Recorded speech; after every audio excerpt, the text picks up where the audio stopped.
Okay, we're on part 3 of Matthew chapter 24, verse 29 and 30. Immediately after the tribulation of those days shall the sun be darkened, and the moon shall not give her light, and the stars shall fall from heaven, and the powers of the heavens shall be shaken. And then shall appear the sign of the Son of Man in heaven. And then shall all the tribes of the earth mourn, and they shall see the Son of Man coming in the clouds of heaven with power and great glory.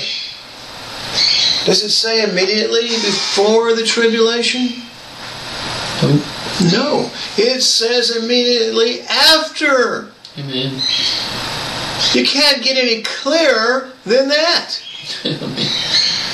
Then why do most churches today teach the dangerous false doctrine of pre-tribulation rapture? The Lord has spent so much time in the Scriptures trying to show us the truth. Yet people don't get it because they don't search the Scriptures for themselves. Amen. Because they say, this is what we pay the preacher for. And he doesn't get it himself because he's taking the word of someone else that taught him. Amen.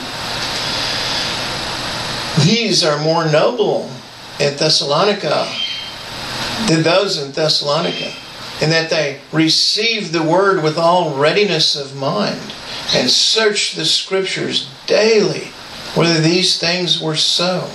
Acts 17:11. Are you noble? Do you search the Scriptures daily to see if these things are so?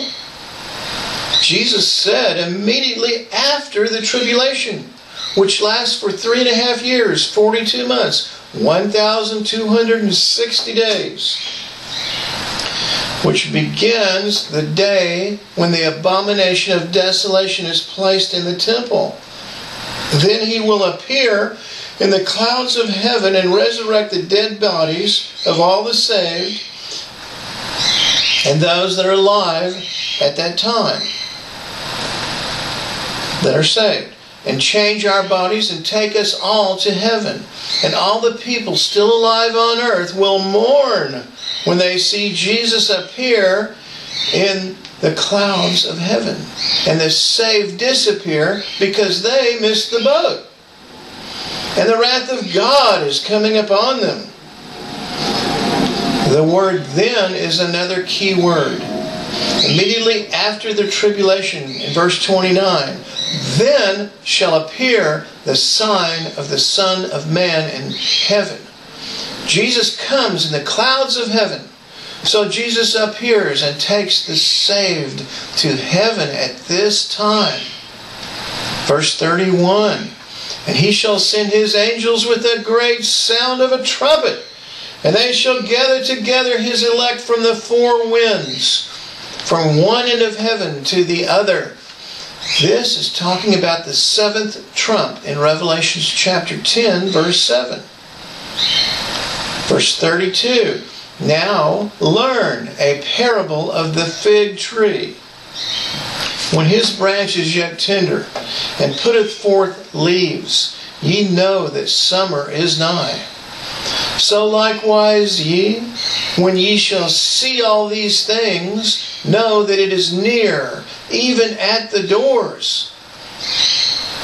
The fig tree is talking about Israel. Even today, the fig tree is the national symbol of Israel. Israel became a nation again for the second time on May 14, 1948. Israel was for the most part a barren desert wasteland. But since Israel became a nation again, it has become a very fruitful country. In fact, it is one of the top exporters of fruit in the whole world. He shall cause them that come of Jacob to take root. Israel shall blossom and bud and fill the face of the world with fruit. Isaiah 27:6.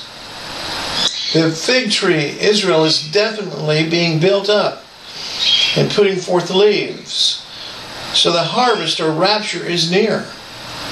When the Lord shall build up Zion, He shall appear in His glory. Israel is Zion. Psalms 102:16. These are the very words that Jesus spoke in Matthew 24, verse 30. Appear in glory.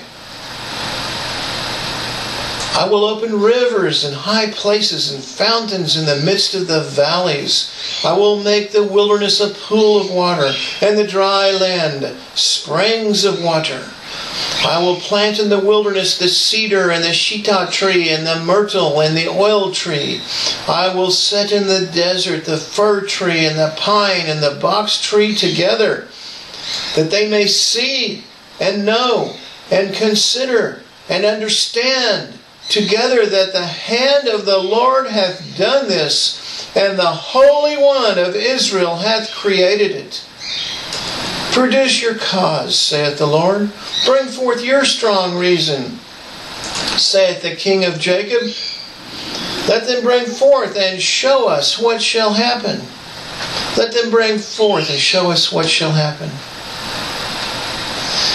Let them show the former things, what they be, that we may consider them and know the latter end of them, or declare us things for to come. Isaiah 41:18 through 22. Another amazing prophecy about Israel being built up as a sign of the soon coming of the Lord is found in Isaiah chapter 11 through 14.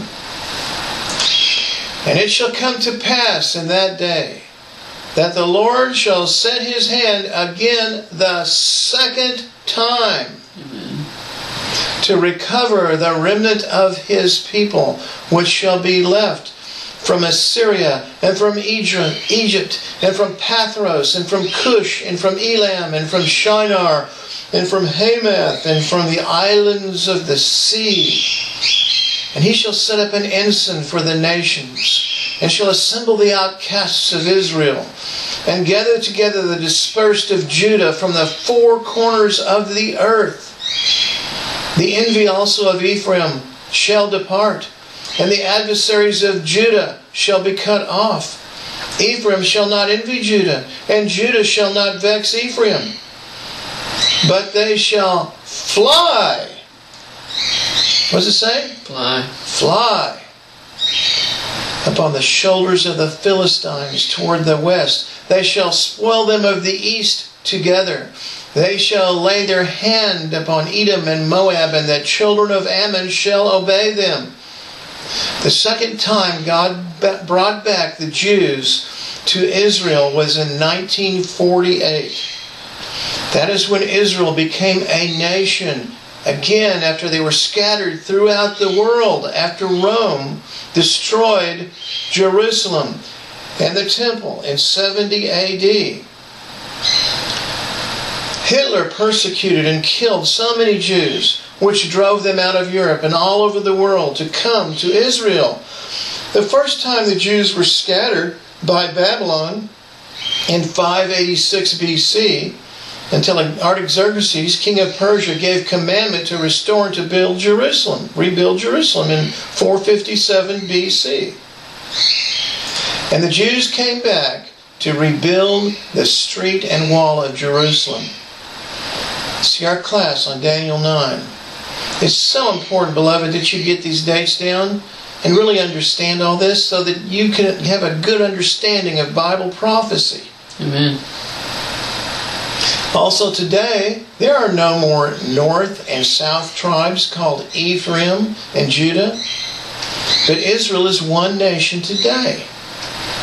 In verse 14 it says, "But they shall fly upon the shoulders of the Philistines toward the west." This amazing prophecy was fulfilled in 1967 during the 6-day war, when the Israeli jets flew over the Gaza Strip, which is the Philistines, toward the west. and attacked the Egyptian Air Force and destroyed it, and destroyed their tanks and trucks and armies in the Sinai Desert as they were on their way to attack Israel. God spoke through Isaiah around 750 BC about jet airplanes. The fig tree is definitely being built up. This is an important sign of the end and the coming of Jesus Christ.